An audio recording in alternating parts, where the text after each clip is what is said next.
Yo, what's up, everybody? I'm Bob Walters. This is Locked Up Sports. The Rangers continue to stay unbeaten out of the All-Star break with a 7-goal offensive explosion last night at the Garden.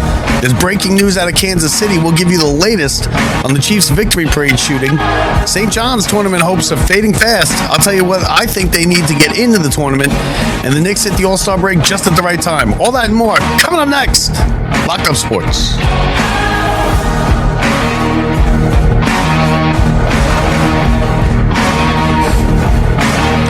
What's up, everybody? I'm Bob Walters. This is Locked Up Sports inside the Brian Gunzel studio. We start with breaking news today out of Kansas City. 2 juvenile suspects have been charged in connection with Wednesday's mass shooting at the Chiefs Super Bowl parade. The 2 suspects, they're not being named due to their ages. They're both juveniles. They're being held on gun charges and resisting arrest charges.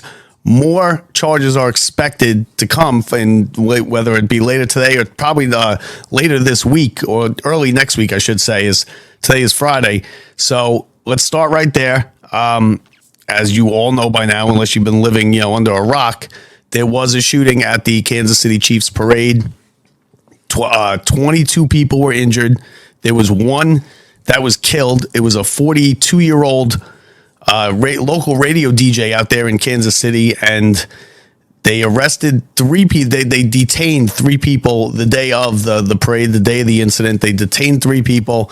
Later that night, they released one who I guess they determined wasn't connected to the shooting, and now the other 2 were being held without charges. They have now just filed charges in a Missouri courtroom. And listen, these are their kids. They're kids, right? What are you doing with guns at the parade? And listen, Missouri, I'm not going to get into a whole thing. Missouri is a very lax gun control state. They're one of they're a Republican state. They're very lax on gun control. It's very easy to get a gun. That's besides the point. We don't know where these guns came from. We don't know what the dispute was. Apparently, it wasn't to go to the parade and shoot up the parade. That wasn't the plan. Supposedly what it sounds like is these 2 had some kind of dispute. They ran into each other at the parade, and it escalated, and one of them pulled out a gun, the other one pulled out a gun, and they both started firing in a crowd of 1 million people. Kansas City is a city of 400,000 people, 400 plus thousand, I think 420,000. There was 1 million people at this parade, which means there was more than double the population of the city in this area watching the parade. The ceremony was going on as the shooting took place. You all saw the video now. The guy that tackled him. I mean, that takes some balls. Kid running with a gun. You jump on top of him, you tackle him. Good for that guy. I'm sure it's going to end up working out for him in the long run. He's gonna get he's a hero. He should get the key to the city, and I'm sure he will. But what are these kids doing? Like, I'll never understand the gun thing. And it's pointless to even sit here and talk about gun control because nothing happens. People take something that was written in the Constitution, 300 something years ago, and they take it literally word for word. And I get it. Some things in the Constitution apply today. Some things do. Listen, guns are technology. That stuff has changed. They were talking about militias and fighting against the government. Listen, I don't care how many guns you have. You're not fighting against the government with your guns. I promise you that. And you know what? They said that, a lot of the thing is we need good guys with guns to stop bad guys with guns. Well, there was 800 police officers at the parade. 800 good guys with guns, 2 bad guys with guns. And 22 people got shot. Somebody's dead. Somebody went to the Chiefs parade to celebrate the Chiefs parade, their Super Bowl championship, and got killed because these 2 idiot kids had some kind of fight or argument and started shooting each other. And of course, it's like drunk driving. Of course, they didn't get hit. Neither one of them hit it. I mean, they clearly weren't trained with the guns. 22 people got shot, except the people they were shooting at. Come on. And listen, kids are just not, they're dumb. Over here, I'm by the 7 train in Queens. Almost every 7 train between 2:00 in the afternoon and 7:00 at night. As it goes by, as it pulls up to the station, has kids running on top of the subway train. Running around. Train surfing, they call it. It's so bad that they have announcements inside the train about not to train surf and how it could kill you. I've seen kids talking about it. I've asked them. I've been like, one kid looked at another kid just a couple weeks ago. Looked at it. I was standing there on a crowded subway train. He looked at the other kid. He goes, "You going up today? You going up?" The kid's like, no, I'm not going up.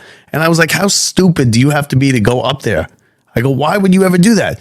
And the kid looks at me and he's like, oh, well, we don't do it. We don't do it. I said, I just watched you ask him, you going up today? So clearly you do it. You don't got to lie to me. And then the police, I've talked to police about it. Police have told me that they've arrested kids where their friend died like 3 weeks before. Kids are dying here from this thing. And that just showed, like, listen, they're not all there. We all did stupid stuff when we were kids. We all did stuff that could probably have gotten us killed, right? Every one of us. We all made it through. Some of us didn't, though. We all got lucky. And now these 2 kids have killed somebody. They've thrown their lives away because they're looking at now 25 years. And it's something totally useless. Whatever the argument was, I'm sure, and you can guarantee it was something stupid. You can guarantee it wasn't. It was, probably over a girl or drugs or money, like nothing real serious. Because even if it was money or drugs, it wasn't serious amounts. They're kids. They're under 18. And they're going to charge them as adults. There's no way they're going to get away with being charged as juveniles when 22 people got hit. So just an all around bad thing. There's been already what is it? It's February 16th. February 16th. That means we've had 47 days. Right? Roughly 46, 47 days in the year so far. That's it. There's 5,000 deaths related to guns. 5,047 days. There's 50 mass shootings. 50 mass shootings, 47 days. All I'm saying is, listen, there's clearly an issue. And I get it. Mental health is a problem. Mental health is definitely a problem. But more guns are not the answer. Definitely not the answer. So, and like I said, I'm not going into the whole thing. Most of you that watch this know my political leanings. And if you didn't, you do now. Because it's ridiculous. I can carry a gun. I'm a correctional officer. I don't carry a gun. And a lot of these inmates will be like, oh, I can't believe you don't carry a gun out into the bar. I don't take it out with me. Because I don't need it. I made it 40 years without a gun or 35 years without a gun. I leave my gun at home. If someone breaks into my house, I got maybe. But how often does that happen? I mean, come on. So anyway, that's that. The parade, the Super Bowl is over now. Andy Reid has decided that he's coming back. He's going to come back for next year at least. He's going for the 3-peat. I guess it makes sense. I mean, I had said a bunch of times before that I thought he was going to retire if he won. But you know what? If you win 2 in a row, I see where he's coming from. He wants to come back. He wants to give it a shot at 3. 3 is tough. 3 does not happen very often. 3 in any sport. And, they're actually, the Niners are actually favored to win the Super Bowl in the early odds or whatever, whatever kind of stock you put into that already for next year, the odds. But as far as the game went, I told you that I thought Shanahan taking the ball first in overtime was a mistake. Okay. I thought that he should have taken the ball second. You want to see what you can. You knew that Patrick Mahomes was going to take it down and score a touchdown. You got to assume that at least. And if you stop him short, it's just a plus, right? You could just say, okay, now it's a plus. But you got to basically say, we think he's going to go in and score. And he did. Now, at least if you get the ball second, you have 4 chances. And I know the deal where whoever gets it first also gets it third, and then it's sudden death. I don't even want to go to sudden death. I probably would have taken it second and went for 2 if to try and win it right there. Give me 3 yards. Give me 3 yards. Give me one chance at 3 yards to win or lose the Super Bowl, because I don't think we could stop Patrick Mahomes. So and I think that was a crucial mistake by Shanahan. And now some of the guys heard something yesterday. I'm going to play it for you right now in a minute. It's the audio.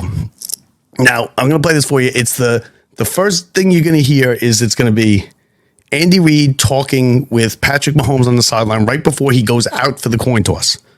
So they're going to say, okay, who gets to call it? What do you want to do? You'll see that Andy Reid wants to. He doesn't want the ball. He wants it second. Okay, so he says, okay, which way do you want me to kick? Then he goes out there. Then there's the coin flip. You'll hear the Niners call it. The Niners win it. Then it comes back and it says, you hear Shanahan say, we want the ball. We want the ball.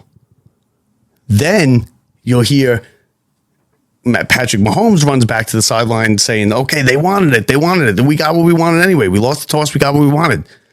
Then you'll hear the 49ers, somebody on the 49ers, I'm not sure who it is, say he doesn't know the rules.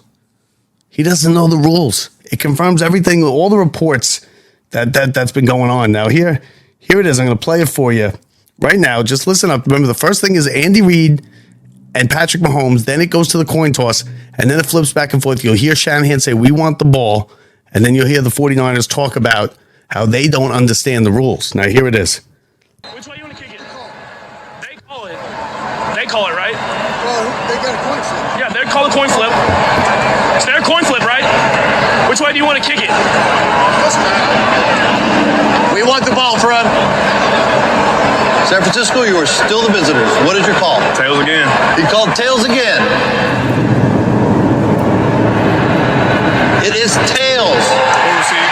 You want the ball? Which way do you want to kick? We're going to kick that way. San Francisco will receive first and overtime. Good luck, gentlemen. They want it. They want the ball. They wanted it. Hey, they wanted it. They wanted it, baby. We want them to have the ball. They want it, they can have it. Hey, even if we score a touchdown, they still get the ball. I didn't know that. If we won the toss, we were going to kick off too. We got what we wanted. So we got what we wanted, and you heard right there, right before the last line, where the special teams coach said that the Chiefs said, we got what we wanted. We lost the toss. We still got what we wanted. San Francisco's talking about they didn't know. They thought that if they scored first, they put it in the end zone. It's game over, because that's what it is the whole regular season until the playoffs. This is the first time it's ever happened that this rule's been implemented, that it's been an overtime playoff game. And listen, I don't know how you could go into that. I mean, listen, you're an NFL. These NFL coaches are meticulous with their preparation. They are notorious for spending 16, 17, 18 hours a day in the office just going over every little thing, and to not have your team ready just in case. I mean, it's really a bad look for Shanahan. It's a bad look. And you know what? It's a bad look for the players too, because they should know too.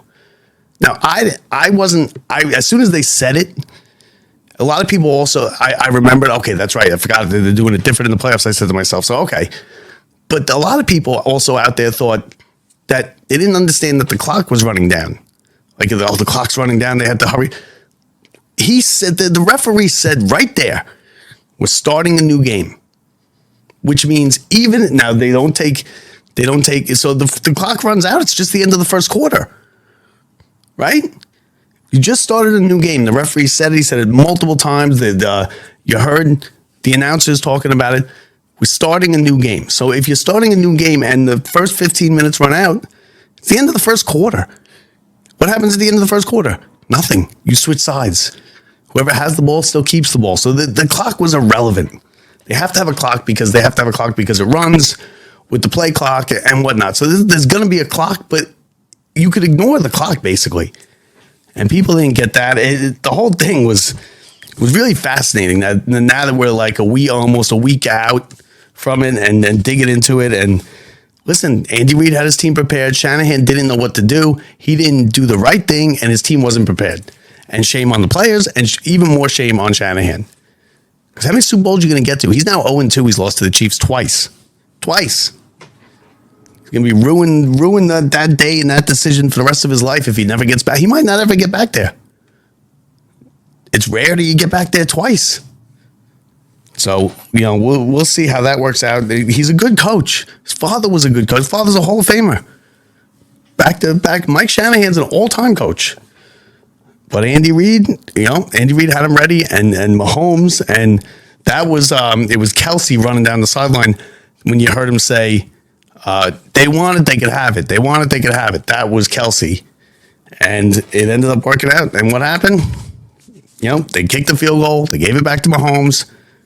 Right down the field, right into the end zone. Game over. Super Bowl over. World Series. Listen to me. World champions for the second straight time, third time in 4 years. They go for a three-peat next year. And I'm not betting against them. I told you I'm not betting against them. I'm just not doing it. Now, last night we had the Rangers. Rangers, one of the hottest teams in the NHL. Okay, they kind of skidded into the All-Star break, not playing great hockey, not playing the best hockey, but not playing bad. They've come out of it now red hot. Red hot.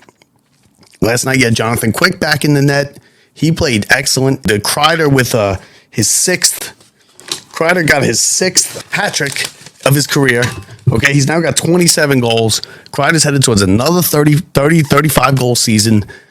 We've said this before, he's an all-time Ranger. They got Zibanejad got a goal last night. Capo Caco got a goal last night. Trocheck got a goal last night. Adam Fox, Adam Fox is probably the most unnoticed superstar in the NHL. Probably the most unnoticed superstar in all of New York sports, Adam Fox. Because he doesn't light up the scoreboard. He's not scoring goals. He's just solid on defense. He has 1 million assists. He's got like 40 assists. He had another 3 assists last night. He does it every single night. And he is going to go down. He's Brian Leach. He's Brian Leach-esque. He doesn't score as much. He doesn't put as much he doesn't put as much pucks in the back of the net as Brian Leach, but he is every bit the defenseman. He is every bit involved in the offense that Brian Leach was. He just doesn't score. He passes it.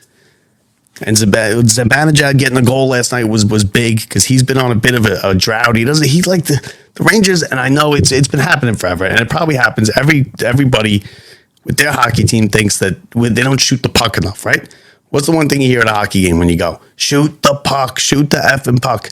People yelling it all over the place. And a lot of times they're wrong, okay? Okay, they're wrong. The guys on the ice are making the right play. The Rangers they pass it. They try to get too fancy, tic-tac-toeing around. Just put it on net. You play in Montreal. The Rangers scored.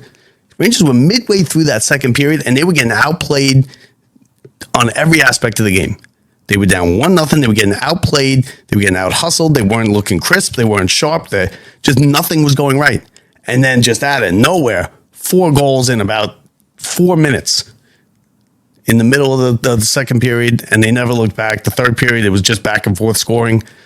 Quick played well. He didn't play his best game, but he played well enough to win. Montreal's not a good team. The Rangers now have an 8-point lead in the division, which is their largest of the season. They have a 6-game win streak, which is their largest of the season. And they're playing very, very good hockey right now. Very good hockey. They're one of the hottest teams in the NHL. And you know what? Listen, now they got the Islanders on Sunday. The Islanders on Sunday at the MetLife Stadium. I'm not a fan of the stadium series. Listen, I think it's played out, for one. Okay, 2, I think hockey's an inside game. I get it. Listen, we all grow up playing hockey outside. NHL hockey and hockey at levels of this kind of caliber, professional, college, collegiate, all type. It's an indoor game. Basketball's an indoor game, right? You don't play basketball games outside. When you start playing the pros and stuff, they play them inside because you play in the gym. Hockey, you play at the rink. It's an inside thing. Don't have games outside. First of all, one, there's not a good seat in the house. Now, I think Giant Stadium or MetLife, whatever it is probably better suited for it than the baseball stadiums because the baseball stadiums are shaped weird differently. MetLife is just an oval, so you're kind of going to have the ice in the middle of the football field. But still, it's tiny. It goes from like the 40 to it goes from like the 30 to the 30. And you got 80,000 people you got to pack into that building. the majority of which are going to have terrible seats. You're up in the corner of the end zone in some garbage seats. You're not going to be able to see anything. And they go for high prices, the tickets, and they wear these special jerseys. The Islanders jersey, actually, I saw Boomer and Gio this morning. Gio was wearing the Islanders jersey. I actually like the Islanders jersey. Rangers, and I haven't seen the Rangers jersey yet, but I'll tell you what, I guarantee it has some kind of Statue of Liberty thing on it, right? No, I can do without it. The original 6 should not change their jerseys ever for anything. It's like the Yankees. The Yankees shouldn't be changing their jerseys either. But the other problem I have is it is now towards the end of February, okay? They've been playing this season since October. So it's now October, November, December, January, February. We are 5 months into the season. Sunday is the first Islander Ranger game. What are we doing? Why does it take so long? Why do I have to wait 5 months to see the Rangers play their crosstown rivals, the Islanders, who are they're in the division, right? It's not like, oh, they're on a different conference like the Giants and the Jets, Mets and Yankees. They're in the same division. You shouldn't be 5 months into any season and playing a division rival for the first time that season. And they only play them like 2 or 3 times. Like, what are you doing, NHL? It's almost like sometimes they don't want to get any more popular. Like, no, we're happy. We're happy being 4th, little, low ratings. Hockey's the best, one of the best sports out there. It's by far the best live. The playoffs, there's nothing like it. Islander Ranger games, nothing like it. And I got to wait 5 months to see the first one. And I only get 2 or 3 of them. And one of them's got to be at MetLife Stadium. Come on. I like Gary Bettman. I do. I think he's a good commissioner. But let's get with the program here. You're trying. You are the 4th sport for a reason. It's like they try not to grow. So there's that. The Islanders are playing okay. They got Patrick Waugh. He's trying to steer the ship in the right direction. They played okay under him. But like I said, first game, Islanders Rangers, MetLife Stadium, 80,000 will be there. I've never gone to the outdoor games, and I have zero interest in going. Zero. I'm not paying $150 to sit in the corner of the end zone. I wonder what the get-in price is for that game. It's got to be probably, let's see. I'll tell you right now what the get-in price is for the Islanders Rangers. Let's see. New York Rangers. Okay, 3 o'clock Sunday, MetLife Stadium. Okay, so you can sit in row 23 in the upper corner of the end zone, and it's going to cost you, for a pair of tickets, it's going to cost you $80 a ticket. $80. I'm looking at the picture, the view. It's terrible. It's terrible. I'm not paying $80. And listen, you pay a double or triple that. You go see him at the Garden. But I'm not paying $80 to go sit in the corner of the end zone, row 23. No thanks. I don't even think they're great on TV, these outdoor games. But for some reason, they're popular. It's something different. I guess people like it. Not me. Count me out. So that game is Sunday. That is Sunday. Now let's move to the Knicks. Let's go to the Knicks real quick. Knicks hit the All-Star break, and the All-Star break has come right at the exact right time for the Knicks. They've lost 4 in a row. They just lost to Orlando by, 18 points, 20 points. The Knicks, listen, they got nobody playing. Everybody's hurt. Knicks, for the last, I'd say, week, 2 weeks, have had Brunson and nobody else. And they've dropped 4 in a row. The Knicks are now in 4th place in the East. They're at 33-22, so they're still 11 games over 500 heading into the All-Star break, which is good. We'll take that. Any of us would have taken that. But they got the Sixers who are a game back there, and the Knicks are a game and a half behind the Bucks. So now the Bucks have kind of stretched it out to a game and a half. You got the Sixers right on your tail. The cavalry's got to come back, all right? Reinforcements they got to get healthy. The Knicks have got to get healthy. There's reasons for the Knicks to be very optimistic heading into this shortened second half, because it's only like 25 games. It's not really truly a second half. It's only 25 games. It's a sprint to the playoffs. But the Knicks got to get healthy if they want to do something. And they're a team that can do something this year.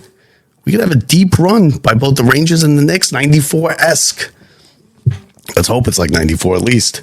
94-esque type run by the Knicks and the Rangers. And that's a great spring. A great spring. Because we know the Mets aren't going to be any good. So hopefully we can get a spring and we can get the Knicks and the Rangers into June. But the Knicks got to get healthy. The Knicks got to get healthy. I mean, listen, the cavalry's coming back, but they got to come back quick. You don't want to drop in now to fifth place. You went from possibly being second in the conference, if you played well, to now dropping to fifth because the injury bug has killed you. That's the risk they have. Now, listen, there's reasons to panic if you're Knicks fans as well. Like I just gave you some reasons. Look, they're going to be good. Like I said, the injuries. Brunson is working hard to score points now. He's getting banged up in these games. He's scoring 30 a game every night. Great.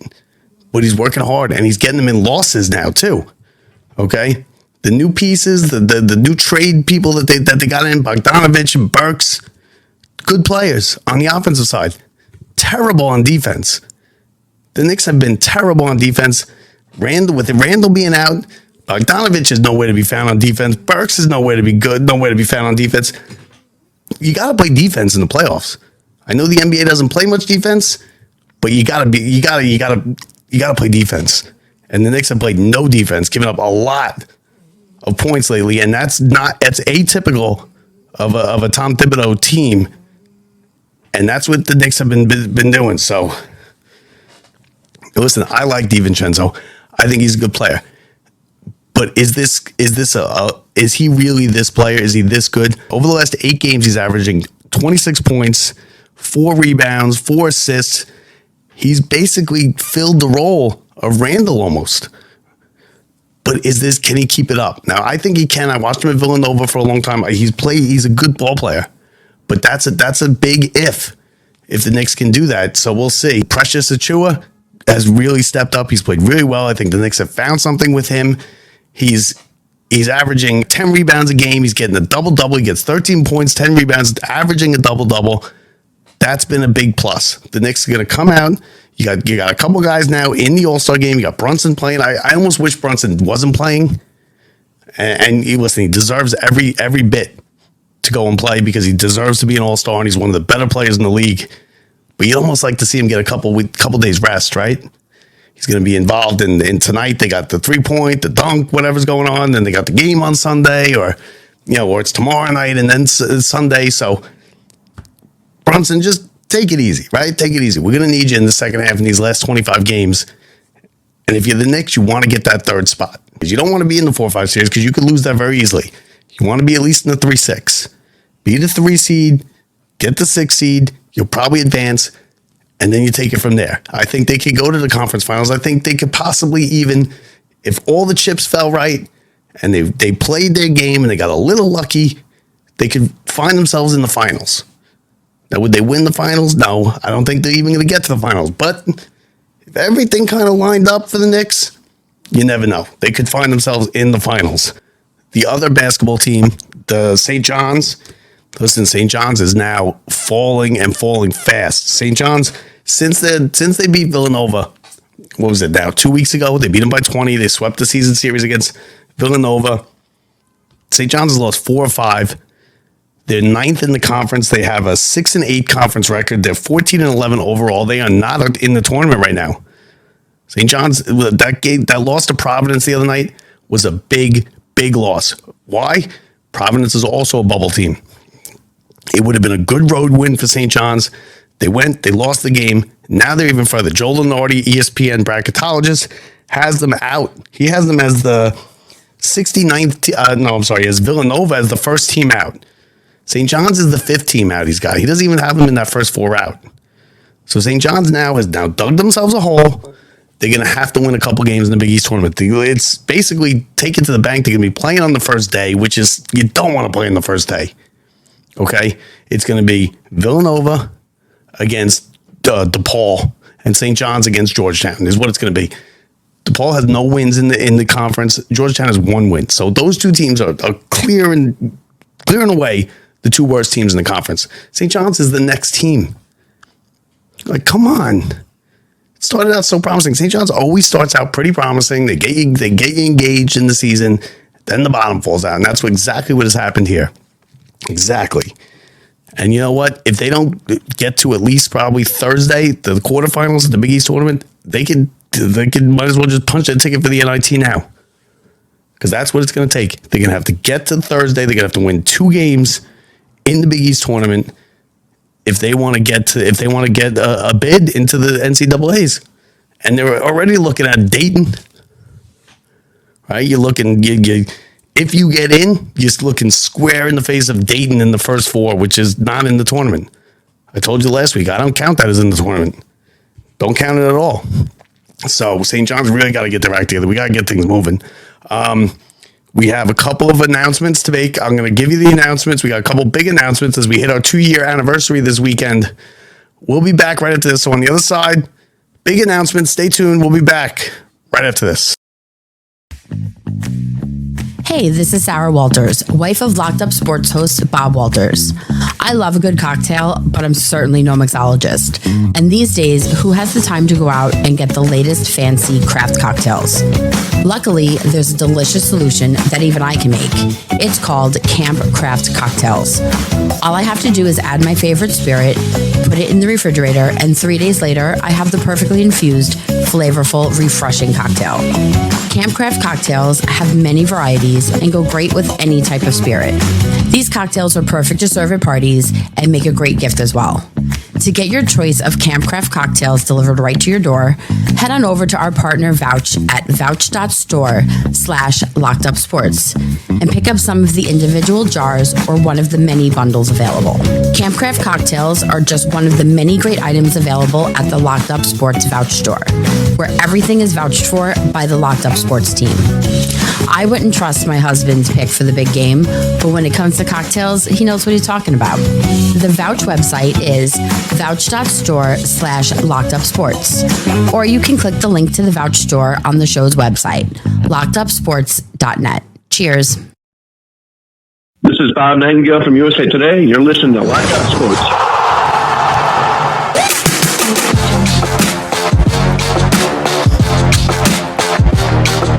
All right, welcome back, everybody. Welcome back. Speaking of these Camp Craft cocktails, a lot of people ask me, what are these things? What are they? Does it come with the booze? What is it? Well, here it is right here. Here's one of them right here. This is the pineapple jalapeno. It's got pineapple, lime, jalapenos, citrus infused.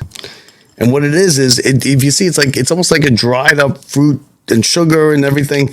You add booze to this. You put it in your fridge 2 to 3 days. There is a way to speed up the process if you want. And when you pull them out, they're fantastic. I know it doesn't look like much here if you look, but they are fantastic. We had one just the other day, and it makes a lot. It makes a lot. You could also infuse it twice, so you get to fill this thing up twice. It's worth it. I'm telling you, it's worth it. Here's another one. This is the old fashioned. The old fashioned has, let's see, it's got orange, cherry, bitters, infused, vegan sugar. Listen, they're fantastic. We're going to give these 2 away. I haven't figured out how yet. I'll come up with something, right? We're going to give these 2 away on our 2-year anniversary show coming up tomorrow, I believe. Tomorrow or Sunday with Brett. So we're going to do that 2 years. 2 years from tomorrow, our first show it's our 2-year anniversary. So I can't believe it's been 2 years. Put up hundreds of shows now, and then just the growth that we've had in the show and everything. I want to thank everybody for watching it, anybody that's done anything. And if you haven't left us a review yet, please leave us a review.